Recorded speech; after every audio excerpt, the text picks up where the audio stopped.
Hello, everybody. Frank Fiorentino here with my partner, Dick Reedy.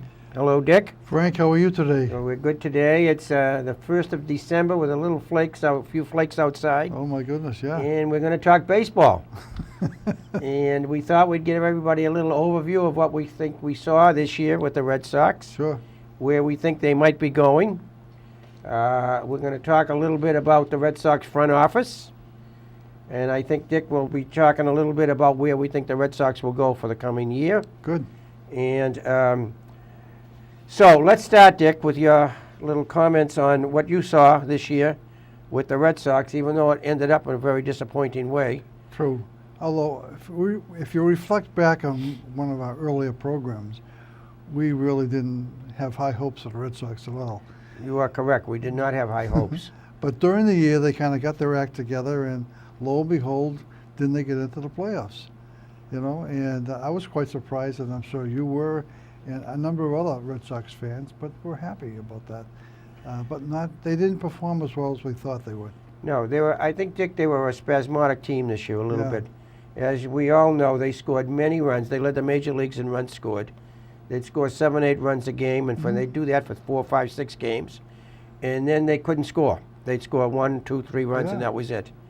And a statistic that has not really been, I think, put out there for the general public to see, as opposed to other statistics, is that the Red Sox lost more than 50 games this year when they scored less than 4 runs or less. Well, So what does that tell you? That pitching is still the name of the game. no question about it. Right, and when they score less than 4 runs, they can't win. And so that's what happened this year in many games this year. And I think the big disappointment, and I say a disappointment, was that we expected a lot more from Price. Yeah, he was very disappointing, considering the fact that he was always a stopper against us, Yes, and then he just didn't perform. did not perform. We had some spasmodic pitching from Rice, the knuckleballer, Yep. who pitched pretty well for half a season, and then that was the end of him. I think we had Buckholz in and out of the lineup, mostly out. Yep. Desperate moves on their part to bring him back because they needed a pitcher. Sure. They made a trade for Pomerantz from San Diego, who did not really turn out to be the pitcher that they thought he might be, but we'll talk about the future in a minute with him. Rodriguez was a disappointment this year, the rookie, Right. who had pretty good statistics the previous year for the short time he pitched, but didn't perform this year.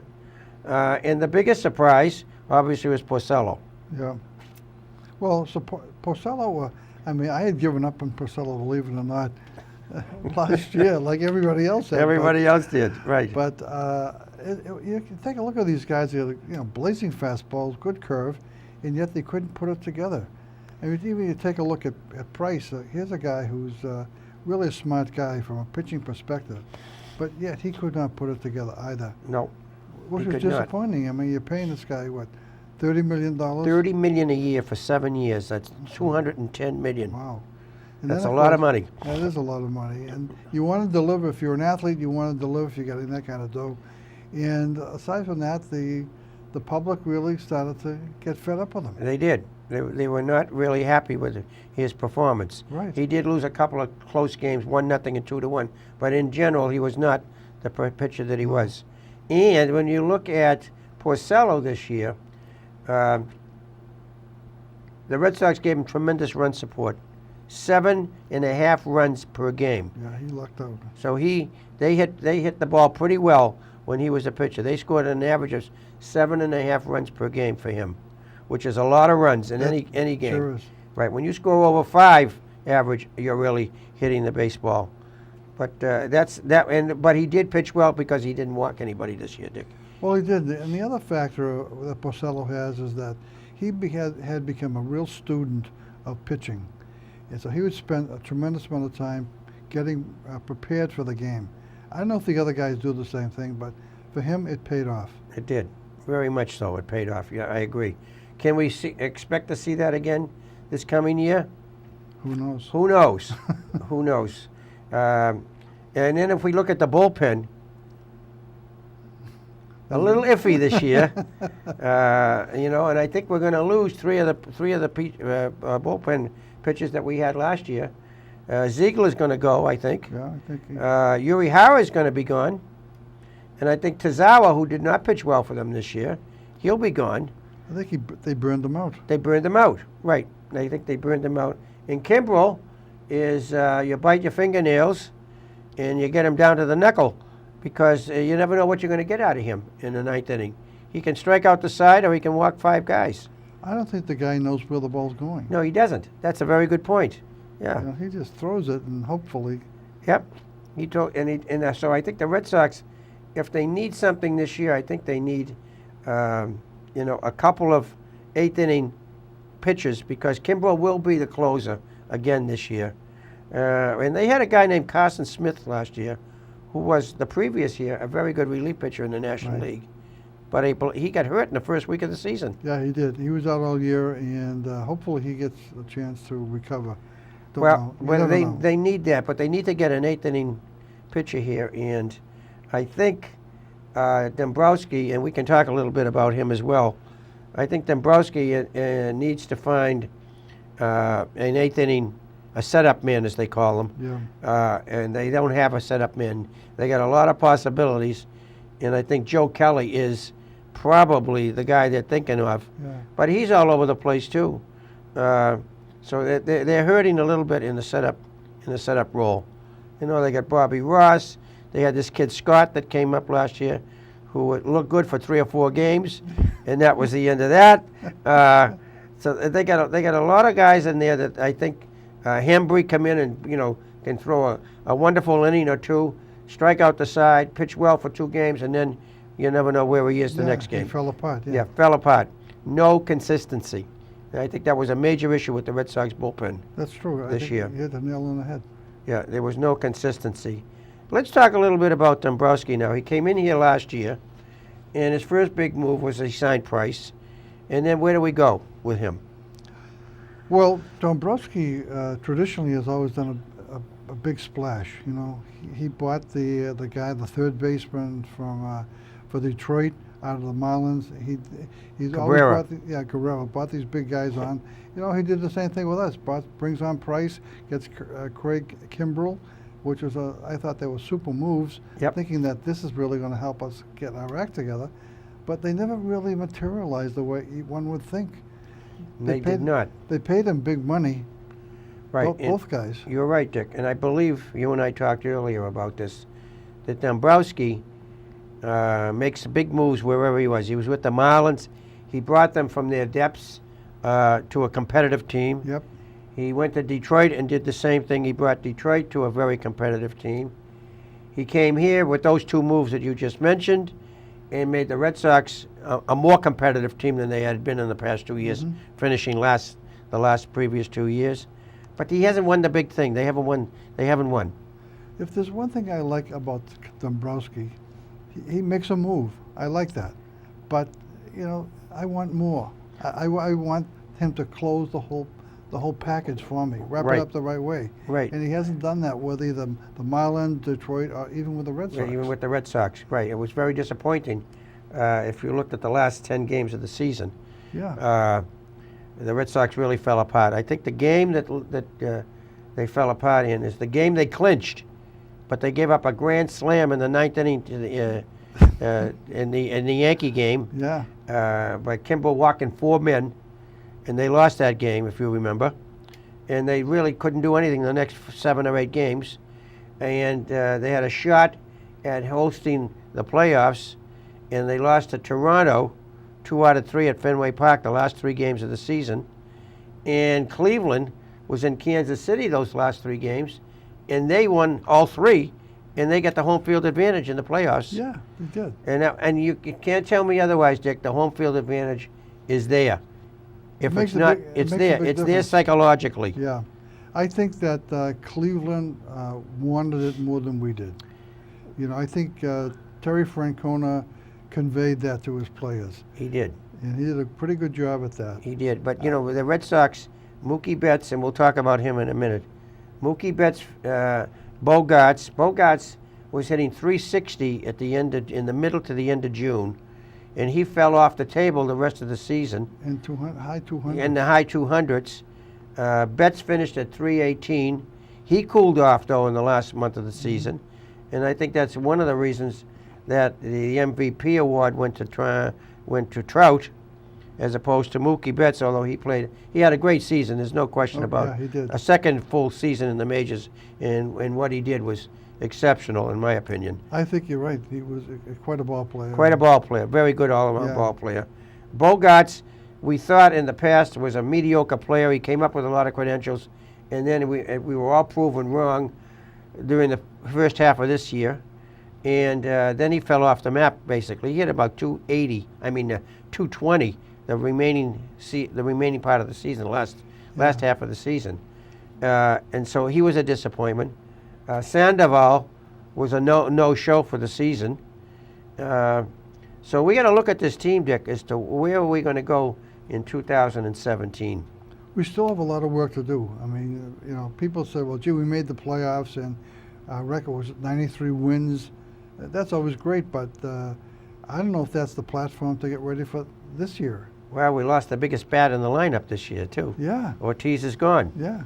Yeah, and there's a lot of talk about how are they going to fill it, and I think the Red Sox are not going to go out and get a big power hitter. One of them is already gone, I believe. He signed with the Astros last week. Yeah, he did. Yeah. Beltran signed with the Astros for 1 year. He's 39 years old. And Castellón is the biggest out there. And he's 34 years old. He wants a 4-year contract for $90 million. The Red Sox already spent $90 million on Sandoval. Yeah. So this may be a DH by committee. A DH, a player that can play in the field a little bit, play 30 or 40 games, and then as well being a DH. I don't know if that's going to happen. But they got a lot of holes. They got some holes here to fill out. Yeah, they do. I mean, they looked at my.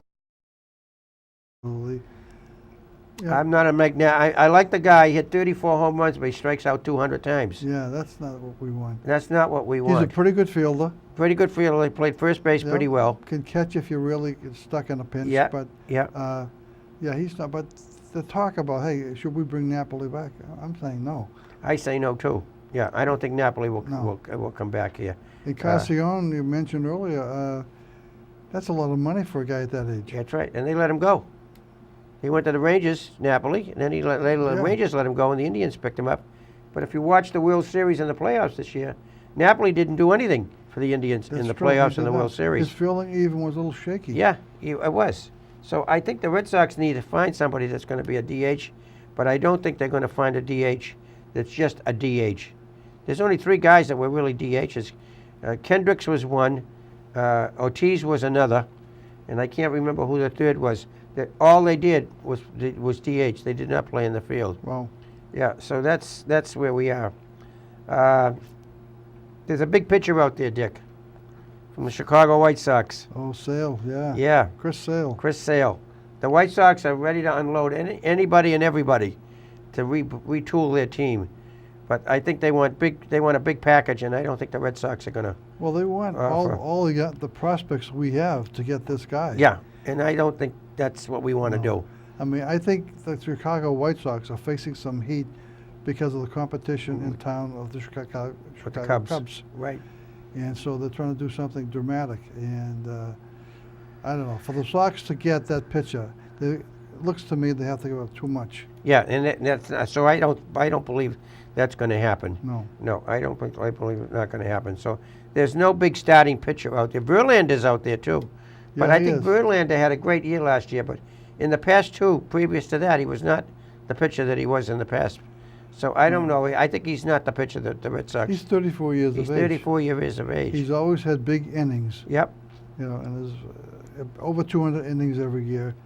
That's got to wear on the guy. That's got to wear on the guy. So will the Red Sox bring up a couple of minor league players that look pretty good or not? Are they going to, this Yon Moncada is a good player for them. And there's a Devin Marino out there that the Red Sox have.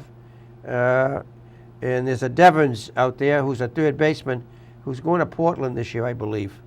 And yes, he is. he may be a year or two away. I think the Red Sox are going to give Sandoval another shot here.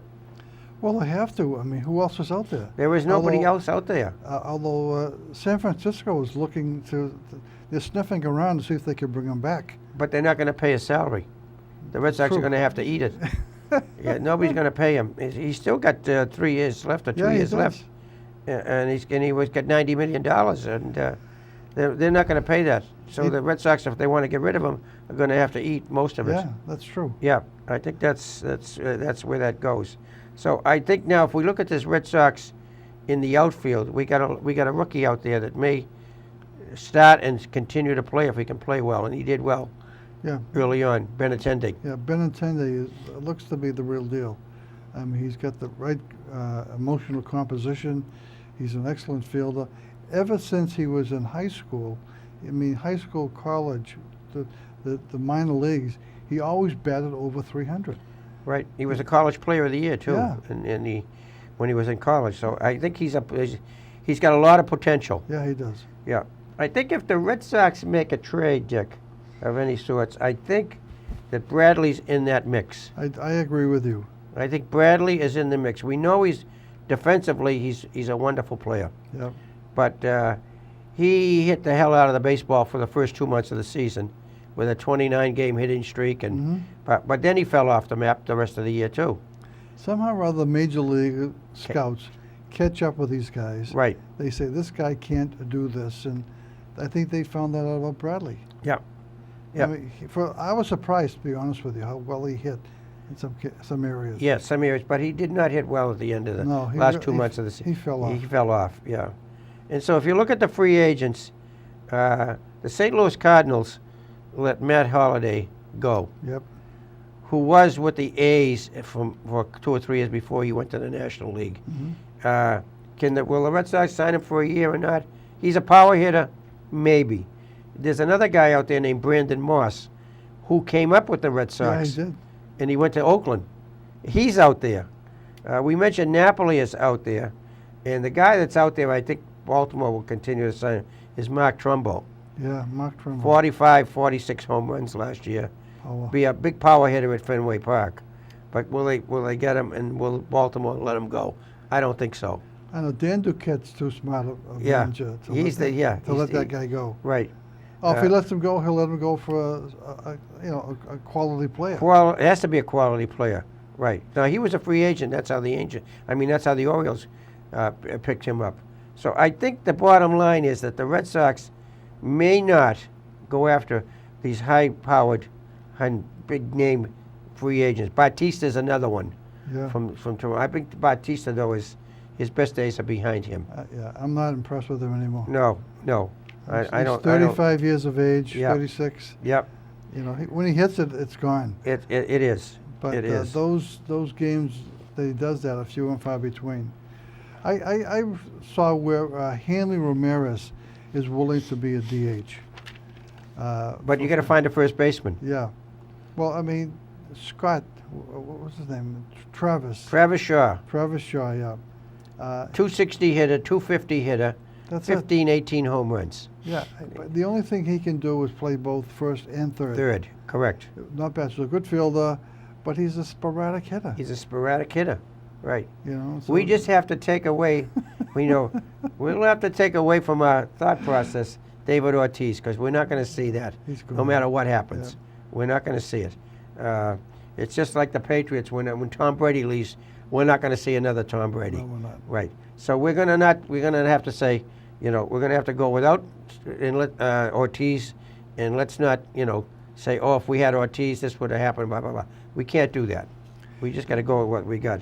There's one thought I had. Let's say we make Hanley Ramirez a DH, not full time, but a DH. Yeah, a guy that can play 30 or 40 games, Yeah. as I said earlier. But they have this guy Blake Swihart, whose career really was in the minors. They had him at first base, Right.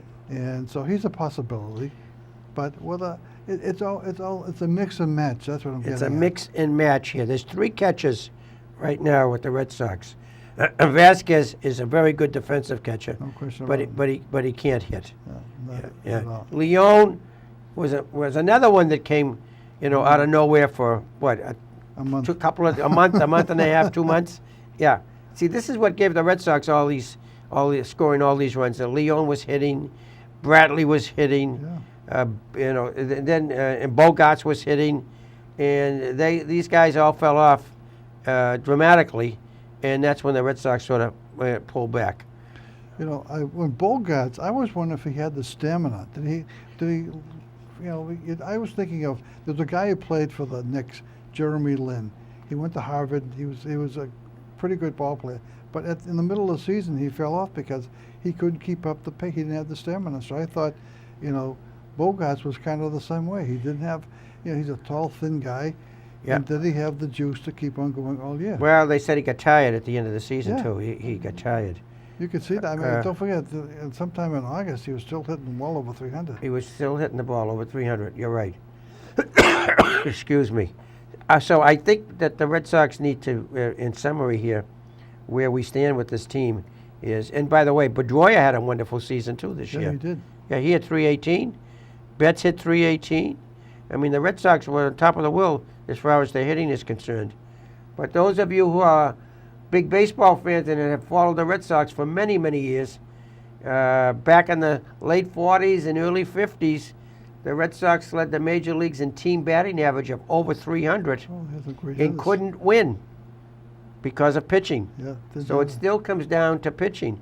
I listened to Dan Duquette the other day because the baseball winter meetings are taking place now, and some trades will probably be made by all of these major league teams. And he says to everybody, I don't think that starting pitching is a priority for us. Baltimore. He's talking about the Red Sox starting pitching. Oh, is not what did I say? You're talking about Dan Duquette. No, I'm talking about Dombrowski. Oh, Dombrowski. Dombrowski says that the Red Sox don't need starting pitching. They got 6 starters, and he names them off: Price, Porcello, Wright, Pomeranz, Rodriguez, and Buchholz. If they deliver. If they deliver, right? Exactly. Price and Porcello. Those are 2 guys you probably would think will produce this year again. But the rest of these guys, Wright, Rodriguez, Buchholz, Pomeranz. Hey, who knows? Who knows? Who knows? I say you never can have enough pitching. I agree with you. They had to send down Joe Kelly to get his act together, and I don't even know if he has his act together. We don't know either. He's got a 100-mile-an-hour fastball, which is what you need in the late innings. Is you need these guys. Kimball's got it, but he's all over the map. Yep. So I think the Red Sox have to look at some of this, pitching in relief pitching. They've got a lot of cards to play. They got a lot of cards to play here, and I think they have to do it. Now, saying all that we've done and said about this team, what about our manager? I don't know. I'm not so enthused about John. I think that I hated to see the Sox let Luvolo go. They had to. I mean, Phoenix was giving him the top job. What else could they do? But that was a tough loss, I thought, for us. He was quite good with the players. I don't see the same type of enthusiasm coming out of the current manager. I don't either. I think, and also I think if you looked at what they did, they gave him his. They got him for another year now, this year, but the contract calls for a 1-year extension if the Red Sox want to pick it up, an option, which is next year. But if the Red Sox were really enamored with him, when they signed him, when they honored his 3rd year, which is this coming season, they would have honored the 2nd year as well, and they didn't do that. No, I don't think. I think they're on a wait-and-see basis with this guy. Right, they're on a wait-and-see basis. I think that's where that is. I mean, the other guy is, I think, maybe 10 years younger than he is. Yep. And he has a lot of enthusiasm, a lot of good ideas, and he seems to mix well with the players. I thought that the current manager was more standoffish. Not a good in-game manager, in my opinion. Right. Not a good in managing the game itself. That was brought up a lot this year. Yes, it was. And I have to agree with most of what was said. Yeah, and But you can always criticize a manager for a move after it's over. Hindsight's always better than foresight. of course he's got all the talk radio people always on his back about Yep. in-game management. In-game management. And I think yeah. that kind of inflames the situation, but I don't think his in-game activity was strong. No, it was not strong. It was not strong. Although when you look at what he had to work with in terms of this bullpen, Tazawa the last 2 years was burned out come Yeah. August. That was Yeah. too bad. I mean, Yeah, I and he's thought- 40 years old. yeah. Uehara was not happy last year because Kimball became the closer. And from what I can see and read, neither one of them are coming back. Ziegler he took from Arizona, who's now a free agent. I don't know if he'll come back.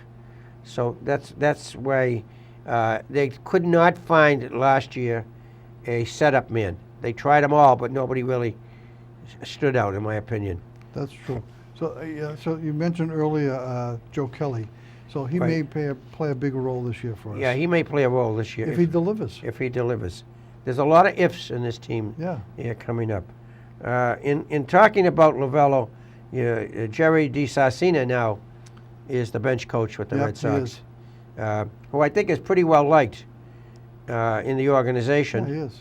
And he was in the organization. He was the manager at Pawtucket. Yeah. For at a year or one- two. Yes. And then he went to the Angels, and now he's back here. So I think they're going to be okay. I agree with you on Lovello, who is a wonderful guy, and I think would have done a great job as a manager. But I think in replacing him with DiSasina, I think the Red Sox will be okay, because I think he'll get along well with the players. I think he knows the organization. He's been in the organization, and that helps. He's back home. That's And he's another. back home, right? And I think that's that's something that's I think they need. They need somebody beside Farrell to so-called nurture all these big babies. Well, I think one of the advantages of DiSasina is the fact that he managed some of these guys who are on the club now. Yes, And that's a great feature to have. yes, it is. And so I think they made a good move when they that was brought good. him in there. I was surprised, to be honest with you, that they got him. I am too. You know? Yeah, I think possibly he could be managerial at some point. Imagine Farrell looking over his shoulder again. Yeah, he's looking over his shoulder again because the Red Sox did not pick up his option, as I said. that's They only honored his third year, which is now, and they have an option for 2018. And if they really love the guy, they would have picked up the option as Yeah, well. They would have. And they didn't give it to him No. at this point. So we may see something like that, another looking over your shoulder a bit for Farrell again. But hey, Hey, that's the what game. are we looking at in the American League East American League East. I for don't the see- coming season? Yeah, let's talk about the Yankees. The Yankees have brought a lot of young players into their organization. They have 11 young players Yeah. that came in the trades that they made. Chapman is a guy that went to the Cubs and Yeah. was lights out in the World Series. They may bring him back. I don't They know. may bring him back. He's a free agent. Yeah. They may bring him back. I think the Yankees are going to be competitive this year. And you have to say that in light of where the Yankees have been the last 2 or 3 seasons, the Yankees, for a team that gave up a lot of their great pitching, relief pitching, were a pretty good team last year. They came on. I thought they were going to be out of it totally, Yeah, but they came on. yeah, they did. And Baltimore is the other team Hmm. that I think will still, be somewhat competitive. I think very competitive, actually, in terms of that. I read somewhere that there's 2 guys on the Tampa Bay team. Longoria is out there, Yeah. and Archer, the pitcher, He's is good. out there. He's a good pitcher, but he hasn't done well with Baltimore in the last year or so. I think he led their major leagues in losses this year. Yeah. and he's got good stuff. he's though. got good stuff, so he's out there. Longoria would be a great third baseman for the Red Sox. Oh my gosh. Would I love to have him here? Yeah, would I love to have him here? With that wall in his power. Yeah, and so when the Longoria came up 7 years ago, the Orioles stole him in terms of money. I think he averaged $6 million a year, which for you and I is a lifetime, but for them it's chicken feed. And so they signed him for like 5 or 6, 7 years Yeah. at $5 million a year. So he's out there now, not as a free agent, but I think they would trade him. Well, I think they want to improve their situation. Yeah. So you got to give up something, and so Right. he's the guy they'd have to give up. Yeah. So I think because Tampa Bay was not really a competitive team, Mm. but Tampa Bay had young pitching. They do. The Tampa Bay has very good young pitching, so I think they need to beef up their offense. But they were pretty. I think they were next to last in offense Yeah. in the American League this year. That manager got the most out of them. Yes, he did. Yes, he did. So I think you're looking at Baltimore, the Yankees, and the Red Sox. But you know, the Red Sox, a year ago, not this past season, but the previous year, excuse me, were considered a contender, and they finished last. So we don't know in this game what can happen. We don't know. Injuries play a big role in all these sports. they do. In any sports. But I don't think we know what's going to happen. The National League, I think, is a tough division with the Cubs, the Dodgers. I think will be in there. The Giants last year. I think those are the three teams that the National League is got some meat to it. The National League is not that strong in terms of where we stand. American League, I think Detroit's the best team in that division. Kansas City fell off this year. They did. If a club is willing to spend the money, they generally get the talent. They get the talent, right, and the money is out there. I think the Red Sox don't want to go over the salary cap again. They're over it already. The That's Dodgers, true. Yankees, and Red Sox are the top three teams, and they're all over $200 million in salary, which is a lot. That's a lot of dough. That's a lot of dough, and they got to pay 40% of the amount over the salary cap, Yeah. which this year was like $180 million. So they're paying 40% of everything over $180 million. I believe it's $180 million. Yeah, it is 180 million. Yeah. So I think the Red Sox don't want to go out there with another $80 million, $90 million contract for 3 or 4 years.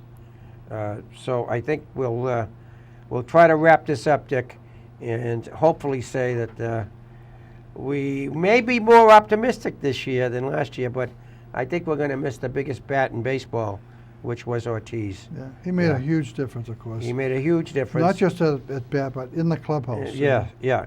He was a leader everywhere, and he was a fan favorite. Obviously, he was a leader in the clubhouse, and he finished out with 483 home runs, It's been second to fun. Ted Williams, as far as Red Sox home runs. Yeah. 483, and he was only second to Yaz and Ted in RBI's lifetime with the Red Sox. So he did have I thought he was gone 4 or 5 years ago. Yeah. I thought he was, so I think that's where we stand. Hopefully, we'll see what happens in this next 3 months. Well, maybe Yeah. out of these baseball meetings, something will materialize. Something will come up. Yeah, we only got 10 weeks to spring training. It's on our doorstep already. So everybody have a very Merry Christmas, Happy Holidays, and we'll talk to you soon, and hopefully maybe the beginning of the baseball season, which will be April 1st. First game, Fenway Park of the season, Pittsburgh Pirates. Opening day, April 3rd, I believe. Wow. Pittsburgh Pirates. That's cool. That's cool. So bye, everybody, and thanks for listening. Take care.